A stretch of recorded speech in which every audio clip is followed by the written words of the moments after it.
สวัสดีค่ะ and welcome to Morning Thailand. I'm Wanasorn Kurhong. And I'm Palada Moksidi.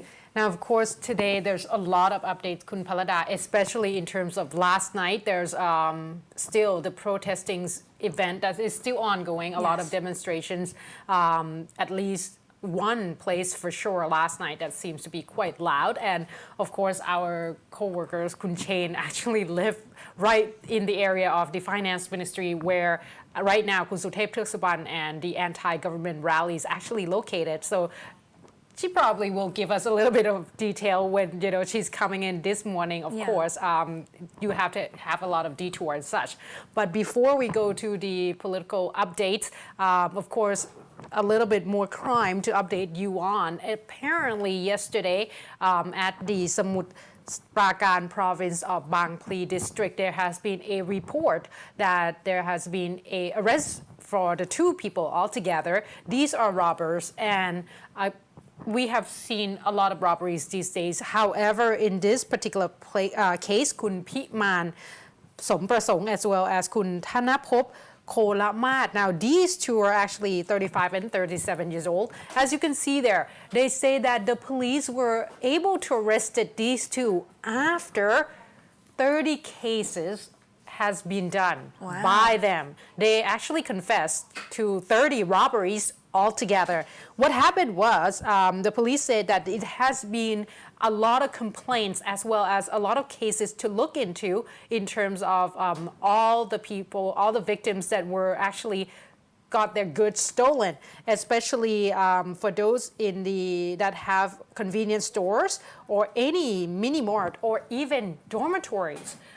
These two actually, the burglars would go into different places, steal or stole their goods, and then pretty much selling it out in the black market. They say that when the police were able to arrest them, there were several, there were one of the motorcycle, there was actually one television, also two of the computers, as well as 5 speakers. There's 2 of the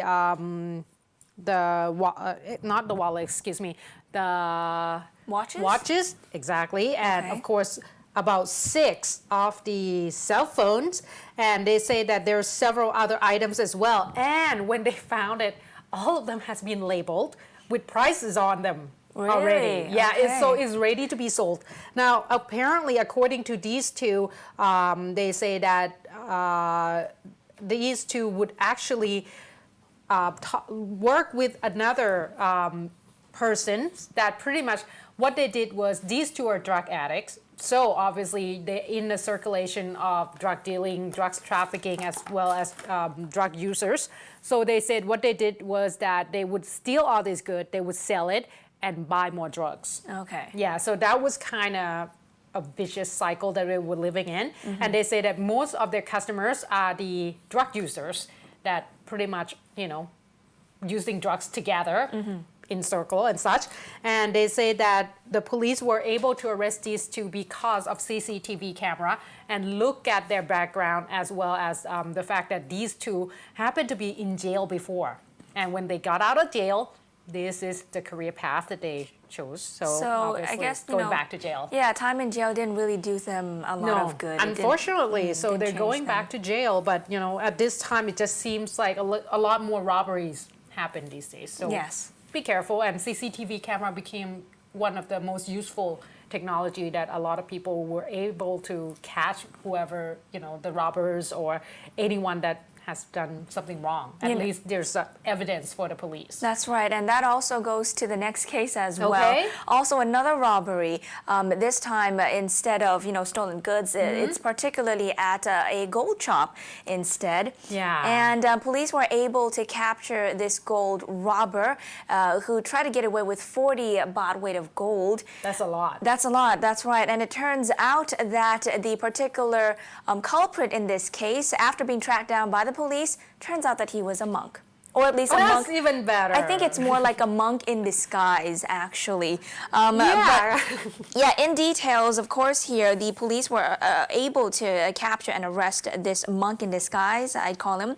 And in reality, like I said, he is a gold robber. Now, he was arrested at a temple in Pattalung province. And just as soon as he was arrested, he denied the charges. He also refused to admit that it was actually him that was captured on CCTV footages in the shop. Now, more details have it here that after tracking him down, he was identified as Chanarong Bun Nachan, aged 38 years old.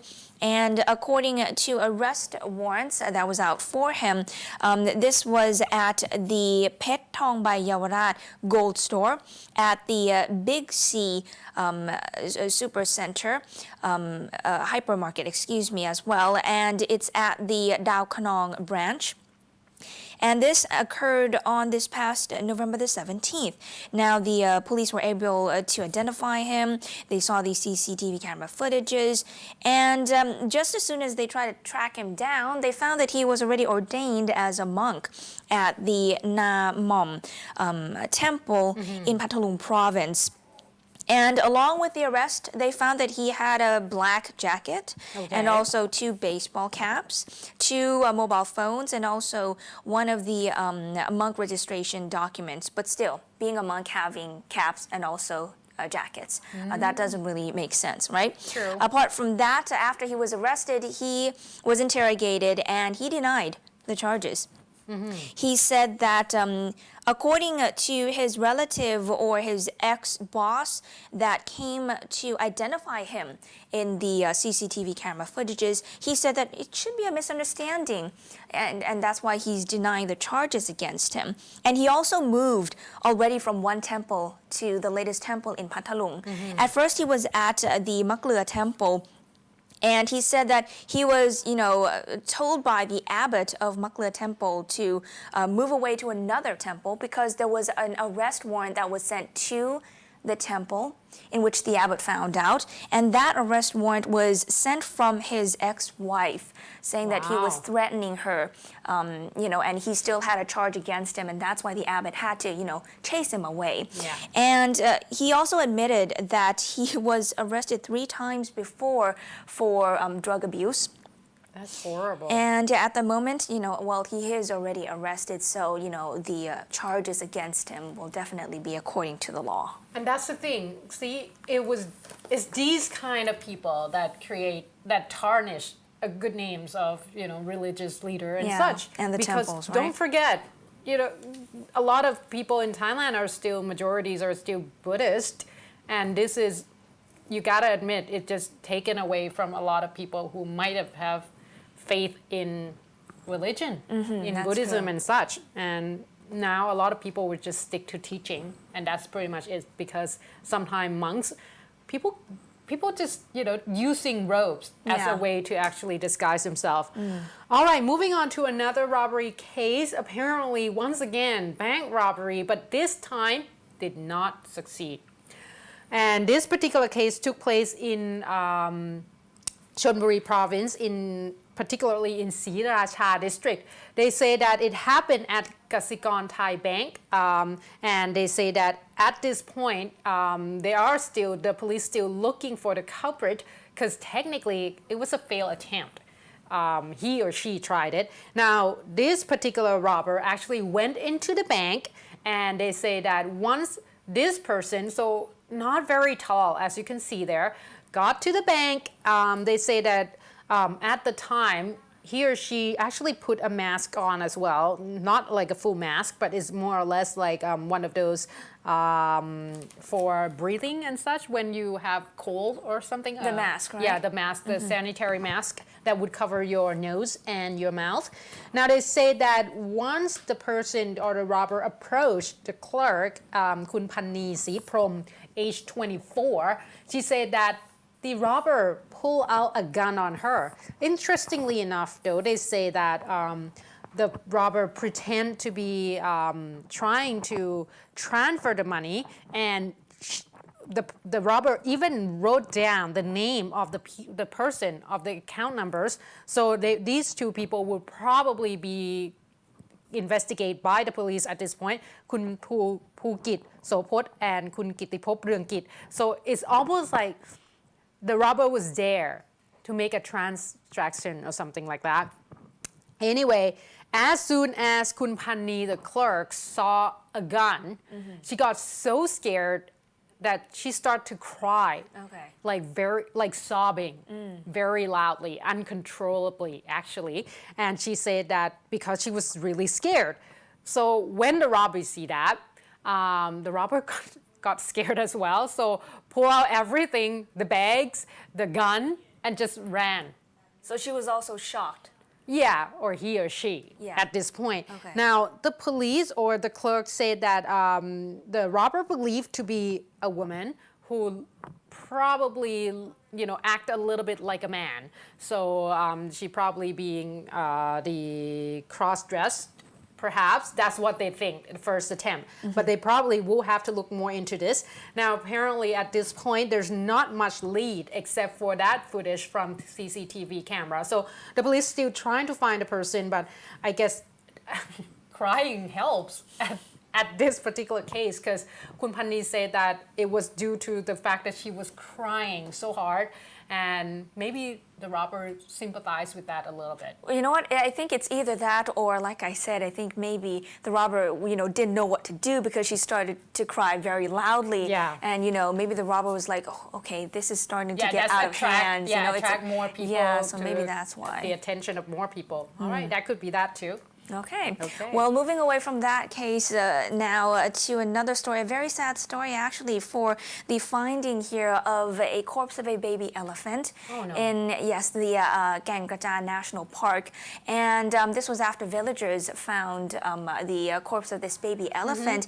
And they say that they saw that there were lots of the bee sting wounds on the elephant. So that's what they assumed that this was, the cause of the death for this baby elephant. It was too young to probably ward off all those bees. It's possible as well, but this was also due to the fact that it wasn't just a particular bee, but it was a whole beehive of giant honeybees. Whoa. In the Kaeng National Park in Phetchaburi province. And apart from that, the autopsies still has to go on still by the officials because they say that they still have to find if the bee stings were really the cause or not. Because if it turns out that, maybe it was because it was poisoned or any other, cause of death, then whoever was responsible for it, of course, has to be tracked down and punished. Because it's definitely illegal and or whatnot. Right. But to move on to more of the details, according to the National Park Chief of Kaeng himself, Thaiwat Limlikit Akson. And also there was the veterinary who went to the area to inspect the scene. And they say that they found the corpse of the baby elephant, a male baby elephant here, next to a pond. And it was also next to a huge beehive, the giant honey beehive. That was still hovering around the area as well. And they say that the baby elephant was around 6 to 7 years old, in which it was quite far from the villagers or the houses of the people or even the community. And there weren't any electricity wires, lying around. So they still assume pretty much that it is, due to these, The bee bees. stings. Right. Yeah. But they didn't want to rule out the fact that whether it's possible or not, that it could have been, poisoned or maybe it accidentally ate some kind of a chemical that was left by people, that were around the national park. So they still have to wait for the confirmation from the autopsy there. Okay. Wow. At first, I thought it might have been killed by one of those wildlife trafficker and such, but that's scary as well. All right, let's take a short break because when we come back, a lot more updates in terms of the situation down south, the weather-wise, as well as the situation in terms of, at this point, due to the fact that our political situation is is really pose a lot of instability for a lot of tourists. So 23 countries has already issued a warning for their citizens to come to Thailand. So more on that, please stay tuned.